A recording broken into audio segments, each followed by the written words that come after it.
Selamat sore pemirsa, apa kabar di TVR dimanapun Anda berada. Berjumpa lagi dalam program TVR 17 bersama saya Anggun Aftarini. Dan tepat pukul 17 waktu Indonesia Barat akan kami hadirkan kepada Anda sejumlah informasi paling baru dan juga menarik seputar kinerja dan juga kegiatan dari DPR RI yang telah disajikan oleh redaksi TVR Parlemen. Dan pemirsa TVR Parlemen, inilah TVR 17 selengkapnya.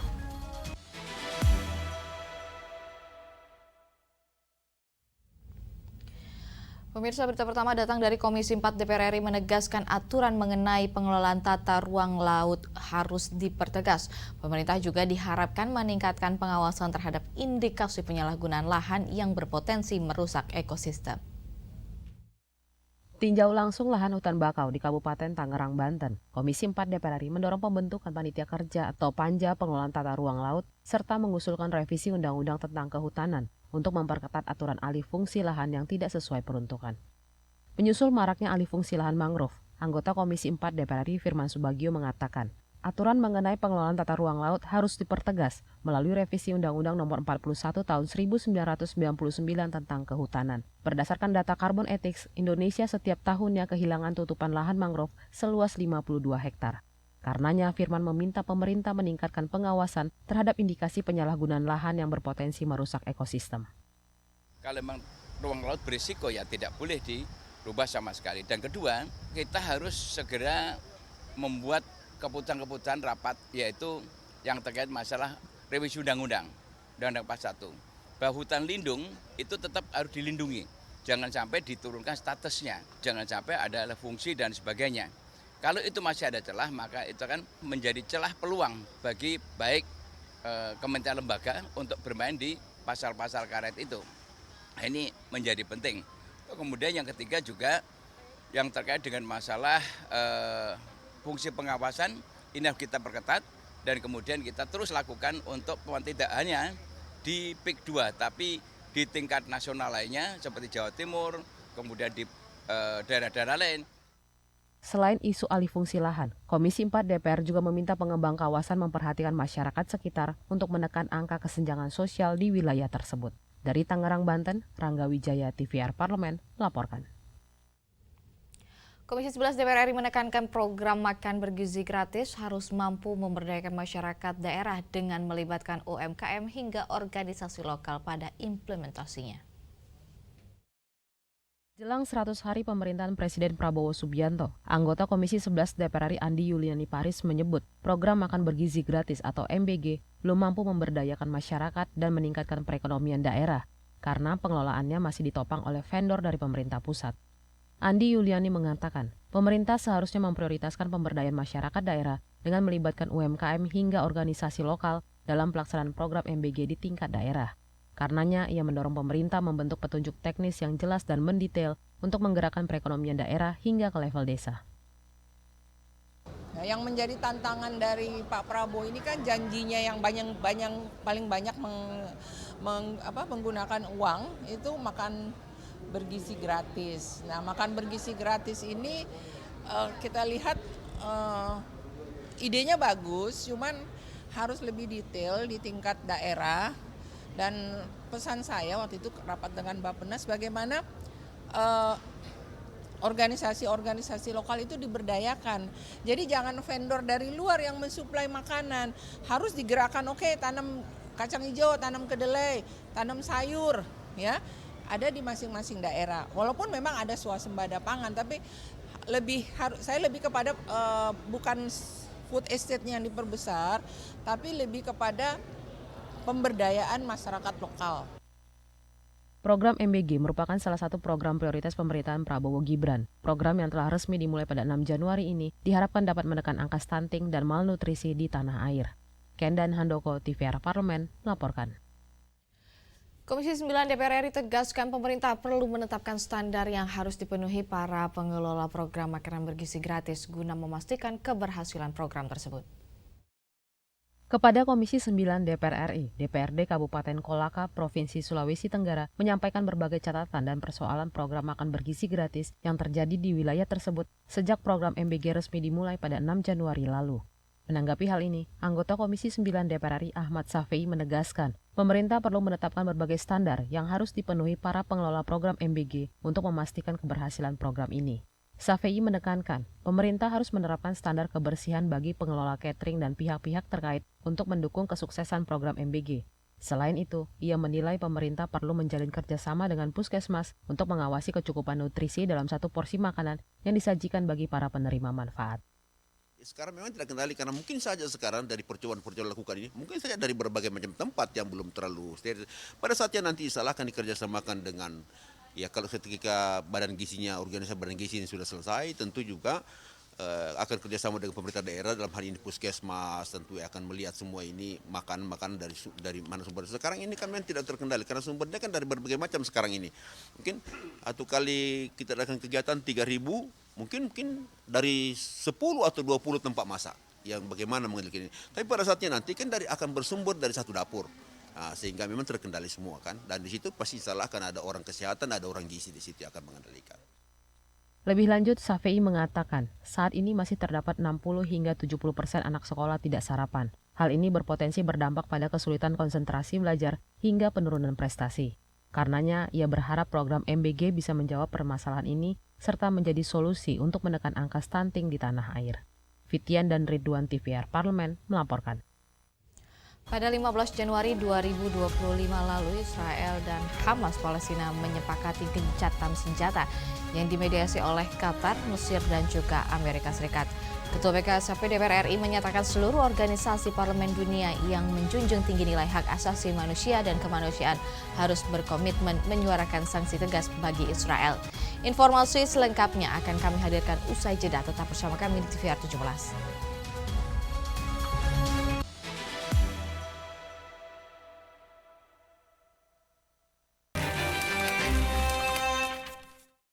Halo, saya Meli Guslow. Saya dari fraksi Partai Gerindra, daerah pemilihan Dapil Jawa Barat 1. Kalian sedang menyaksikan program Di Balik Kursi. Sebenarnya dunia politik, dunia yang betul-betul nggak pernah terbayangkan sebelumnya. Sama sekali, 1% pun nggak terbayangkan. Tapi ketika saya punya profesi sebagai pencipta lagu, sebagai musisi, ada beberapa hal yang sepertinya memang harus saya perjuangkan di dalam, khususnya di Undang-Undang Hak Cipta yang masih banyak harus dibenahi. Si para seniman gitu. Ngomongin soal seni itu bukan cuma di lagu aja ya, kita melebar ke budaya dan lain-lain.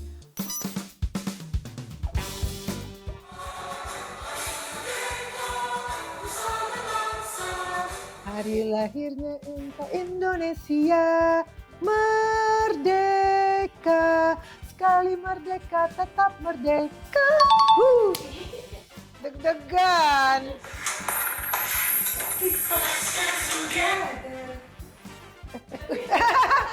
Mendadak lupa. Let's dance together. Get on the dance floor, the party will start.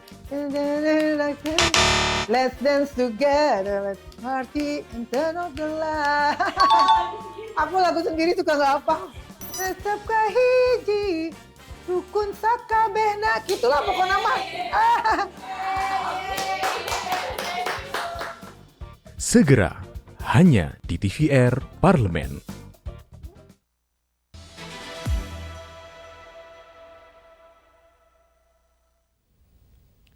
Kembali bersama kami di TVR 17, terwujudnya gencatan senjata bagi warga Palestina tidak terlepas dari peran pemerintah dan juga parlemen Indonesia yang satu suara dalam diplomasi memperjuangkan kemerdekaan Palestina di seluruh forum internasional.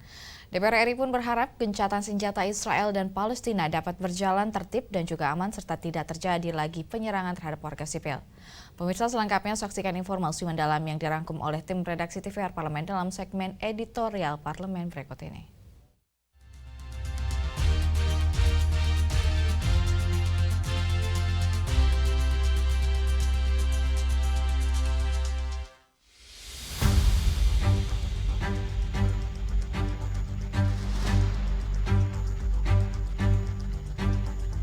Penyerangan Israel kepada Palestina yang terjadi selama 15 bulan lamanya sejak 7 Oktober 2023 telah memasuki babak baru. Perang dan tindakan genosida yang dilakukan Israel telah menghancurkan wilayah Gaza dan tepi barat Palestina hingga menewaskan masyarakat Palestina sebanyak 46.000 korban dan melukai lebih dari 111.000 orang. Pada 15 Januari 2025 lalu, Israel dan Hamas Palestina menyepakati gencatan senjata yang dimediasi oleh Qatar, Mesir, dan Amerika Serikat. Adapun kesepakatan gencatan senjata ini dijadwalkan berlangsung dalam 3 tahap pada 19 Januari hingga April 2025. Pada fase pertama kesepakatan gencatan senjata akan diberlakukan penarikan pasukan Israel dari daerah padat penduduk di wilayah Palestina, pembebasan sandera warga Palestina, serta sejumlah besar bantuan kemanusiaan dan bahan bakar akan diizinkan masuk ke Gaza. Guna menjaga komitmen gencatan senjata antara Israel dan Palestina, Ketua BKSAP DPR RI Mardani Alisera menyatakan, kesepakatan gencatan senjata harus dikawal untuk mewujudkan perdamaian yang adil bagi warga Palestina. Kita sambut dengan bahagia ada gencatan senjata 3 tahap. Tahap pertama 6 pekan atau 42 hari dan targetnya adalah permanen perdamaian dan ini wajib kita jaga. Yang kedua mengutuk Israel yang baru hari kedua sudah langsung melanggar, harus ada penyelidikan dan hukuman bagi mereka yang melanggar. Pasca gencatan senjata disepakati, anggota BKSAP DPR RI Sukamta menyampaikan keprihatinannya atas masih terjadinya penembakan oleh Israel di wilayah Rafah terhadap anak Palestina. Hal ini menunjukkan bahwa Israel tidak memiliki komitmen dan terus melanggar perjanjian gencatan senjata. Untuk itu, Parlemen Indonesia mendesak agar kesepakatan gencatan senjata terus dikawal. Jadi walaupun sudah dilakukan gencatan senjata, ternyata perilaku Israel, nafsu membunuhnya tidak berhenti. Oleh karena itu, kami mohon kepada pimpinan DPR dan sekaligus pemerintah untuk agar pemerintah Indonesia bekerja keras mengawal agar gencatan senjata ini bisa berjalan secara maksimum. Mudah-mudahan gencatan senjata ini bisa menjadi modal bagi tercapainya Palestina merdeka. Terwujudnya gencatan senjata bagi warga Palestina tidak terlepas dari peran pemerintah dan Parlemen Indonesia yang satu suara dalam diplomasi memperjuangkan kemerdekaan Palestina. Anggota BKSAP DPR RI Syahrul Aidi Mazhab mengajak seluruh negara di dunia untuk mendorong kemerdekaan Palestina secara de facto dalam menciptakan perdamaian dan keadilan yang mampu mencegah terjadinya kejahatan genosida. Ini momentum bagi kita Indonesia untuk mengajak seluruh dunia bagaimana kita mendorong betul-betul Palestina ini merdeka begitu. Akan ada juga nanti terjadi genosida berikutnya. Ini harus kita kawal gitu. Dan kita dorong Amerika dengan komitmennya kemarin mengucapkan gencatan senjata dan kemudian ketika Israel melanggar peraturan itu harus dihukum begitu. DPR RI berharap gencatan senjata Israel dan Palestina dapat berjalan tertib dan aman dan tidak terjadi lagi penyerangan terhadap warga sipil. Parlemen Indonesia akan terus berkoordinasi dengan berbagai pihak baik di tingkat lokal, regional, maupun internasional untuk melakukan mediasi dialog dan negosiasi untuk mencegah potensi pelanggaran kesepakatan gencatan senjata.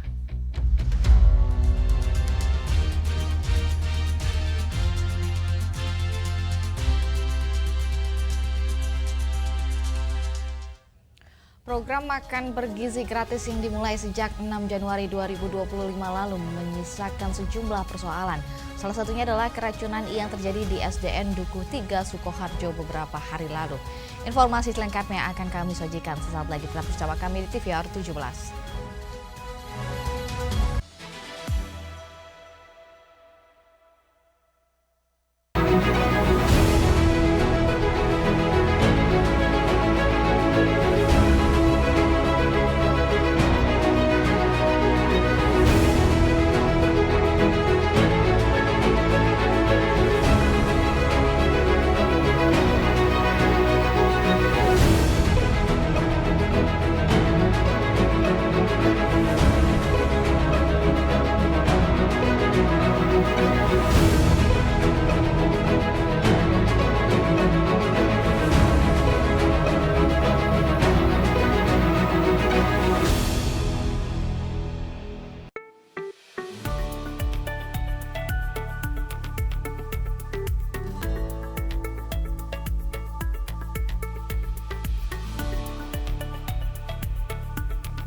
Segala hal ada di luar sana. Lalui rintangan, terus bergerak, maju menembus batas. Jelajahi dan buktikan. Marilah kita memasuki acara ketiga rapat paripurna Dewan hari ini, yaitu pembicaraan tingkat 2 pengambilan keputusan atas rancangan undang-undang tentang perubahan kedua. Halo pemirsa TVR Parlemen, saat ini saya sedang berada di Desa Wairebo. Ketika aspirasi rakyat didengar, kami hadir sebagai media referensi Indonesia.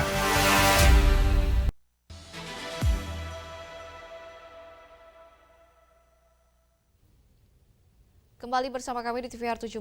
Menurut Kepala Badan Gizi Nasional, insiden keracunan di Sukoharjo usai mengkonsumsi makanan bergizi gratis terjadi pada 40 siswa yang memakan ayam dalam menu makanan tersebut. Lantas bagaimana evaluasi Komisi 10 DPR RI terhadap kejadian tersebut? Aspek apa saja yang perlu diperbaiki? Untuk selengkapnya pemirsa, berikut laporan rekan kami Vincent Aldi dari Gedung DPR RI Senayan, Jakarta. Baik, pemirsa TVR Parlemen dimanapun Anda berada, saya sudah berada di Gedung Nusantara 2 DPR RI. Di mana pemirsa seperti yang kita ketahui bersama bahwa pelaksanaan dari program makan bergizi gratis telah dilaksanakan dan akan terus dilaksanakan pemirsa. Namun pemirsa semakin hari juga ada permasalahan yang muncul dan salah satunya permasalahan keracunan makanan yang terjadi di SD Negeri 3 Desa Dukuh di Sukoharjo. Lantas bagaimana sebenarnya dari SOP yang dilaksanakan, distribusi, bagaimana pengawasan ini, dan kita akan langsung bertanya, berdiskusikan dengan salah satu anggota Komisi 10 DPR RI, yaitu Bapak Inyoman Parta. Pak, bagaimana Pak sebenarnya dari pengawasan dari DPR RI untuk program makan bergizi gratis ini, Pak? Ya, pertama kan ini program unggulan dari Bapak Presiden yang menurut saya karena baru titik awal ya memang harus kita dukung secara bersama-sama. Tinggal agar setelah ini dicoba kok di lapangan banyak terjadi persoalan menyangkut tentang ada yang diskusi bicara tentang persoalan selera, rasa, terus ada yang kasus berkaitan dengan persoalan keracunan. Oleh karena itu harus dibuat SOP yang bagus agar program yang bagus ini tidak menjadi rusak karena kendala teknis. Luasnya jangkauan dari kelompok sasaran yang ingin dicapai dari anak SD, SMP, SMA, SMK maupun banyaknya orang yang akan diberikan, banyaknya orang yang akan terlibat dalam proses mensukseskan program ini. Oleh karena itu, karena ini persoalan makanan dan itu akan masuk ke perut kita masing-masing, ke perut anak kita masing-masing, ya jadi memang dari sisi higienisitas, dari sisi pengendalian SOP maupun dari menyangkut tentang kualitas gizinya harus diperhatikan. Apakah sebenarnya ini jadi bahan pertanyaan juga Pak dari masyarakat nih Pak? Apakah sebenarnya ini ada korelasinya dengan anggaran yang minim Pak?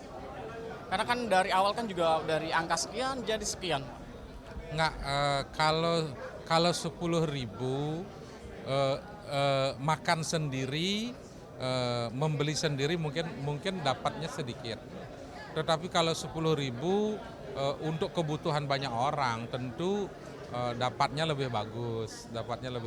Iya ya, dapatnya lebih bagus. Masih banyak kok tempat-tempat yang makanan 10.000 masih sangat menurut saya masih dalam kategori makanan yang bagus. Yang penting kan gizinya dijaga, higienisitasnya dijaga.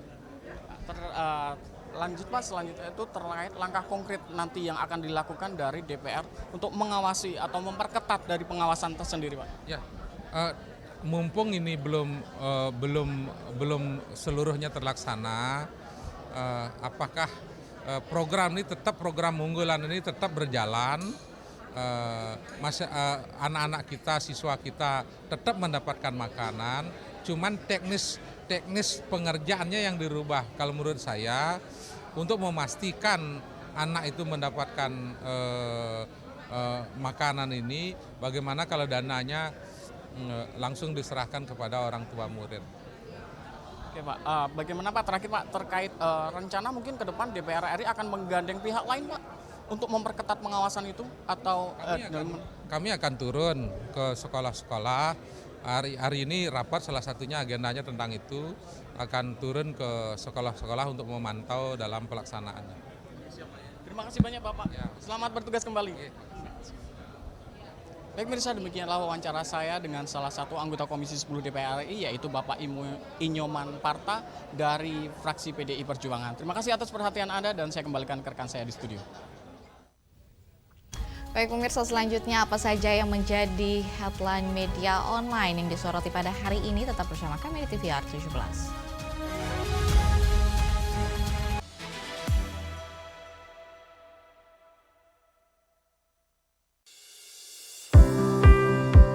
Mengenal tugas dan fungsi DPR RI.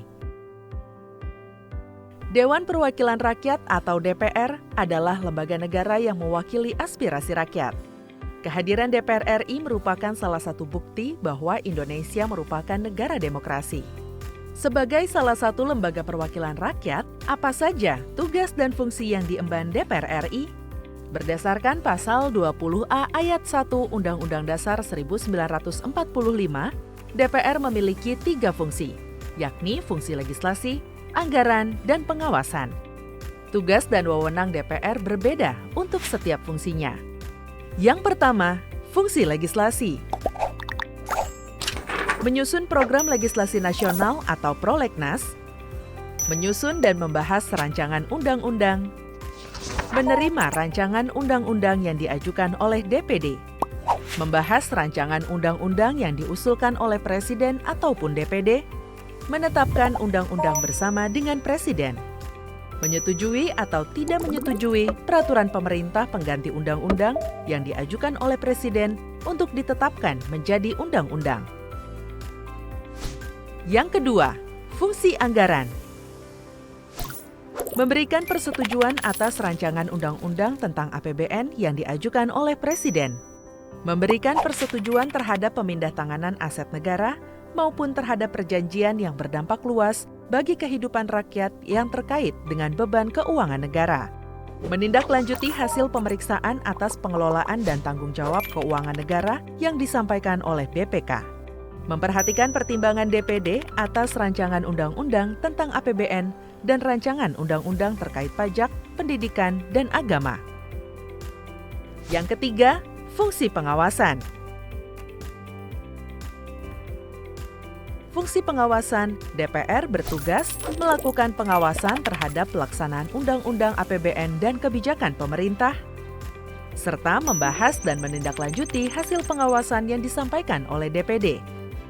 Demikian penjelasan tentang tugas dan fungsi DPR menurut Undang-Undang. Informasi ini dipersembahkan oleh TV dan Radio Parlemen, Biro Pemberitaan Parlemen, dan Sekretariat Jenderal DPR RI.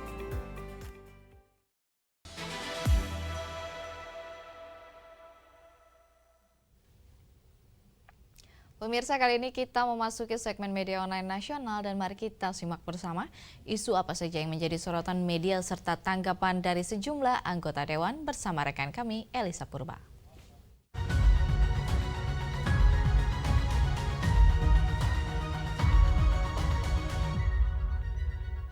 Terima kasih rekan Anggun dan pemirsa, mari kita simak apa saja yang menjadi headline di media online pada hari ini. Berita pertama yang menjadi headline terkait dengan Ketua Komisi 4 DPR RI yang heran nelayan disebut membangun pagar laut dan menganggap pernyataan tersebut mengada-ada. Dapat Anda saksikan bersama di sini pemirsa, di layar kaca Anda ada beberapa media yang meliput terkait dengan hal ini. Disebutkan Ketua Komisi 4 DPR RI Siti Hediati Haryadi atau Titi Soeharto yang heran dengan pernyataan nelayan disebut membangun pagar laut sepanjang 30,16 km dari Desa Muncung hingga Paku Haji di Tangerang, Banten. Berdasarkan perhitungan, membangun pagar laut butuh biaya yang besar yang mencapai miliaran rupiah. Pemerintah didesak agar terbuka terkait siapa saja pihak di balik pembangunan pagar laut ini.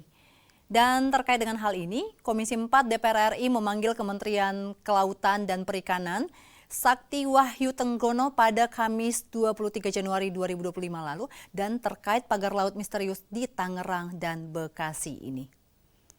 Kita beralih ke informasi selanjutnya yang menjadi headline di media online, yaitu anggota Komisi 5 DPR RI yang mendesak PUPR agar mengusut penyebab banjir Grobogan. Pemirsa, diinformasikan di beberapa media online berikut ini bahwa curah hujan yang tinggi menyebabkan banjir melanda sejumlah wilayah di Kabupaten Grobogan, Jawa Tengah. Hal ini diperparah dengan luapan sungai serta jebolnya tanggul di berbagai titik yang juga terjadi pada tahun-tahun sebelumnya. Berdasarkan data BPBD Grobogan, banjir yang terjadi pada Selasa 21 Januari 2025 ini mengakibatkan 17 tanggul sungai jebol, merendam sekitar 4.700 rumah, serta melumpuhkan 9 kecamatan dan 27 desa. Dan terkait dengan hal ini, pemirsa, anggota Komisi 5 DPR RI Danang Wicaksana Sulistia mendesak Kementerian Pekerjaan Umum dan Perumahan Rakyat untuk segera mengambil tindakan guna mencegah bencana serupa berulang. Banjir di Grobogan diduga dipicu oleh luapan 3 sungai utama, yakni Sungai Lusi, Sungai Serang, dan Sungai Tuntang yang tidak mampu menampung peningkatan debit air. Tentu langkah cepat dan strategis ini dinilai penting guna memperbaiki infrastruktur sungai serta mengatasi persoalan tanggul guna memitigasi resiko banjir di masa mendatang. Nah pemirsa, itu tadi headline di media online pada hari ini terkait dengan Titi Soeharto yang heran nelayan disebut membangun pagar laut dan menganggap pernyataan tersebut mengada-ada, serta berita tentang dari anggota Komisi 5 DPR RI yang mendesak PUPR usut penyebab banjir di Grobogan. Kembali ke rekan Anggun.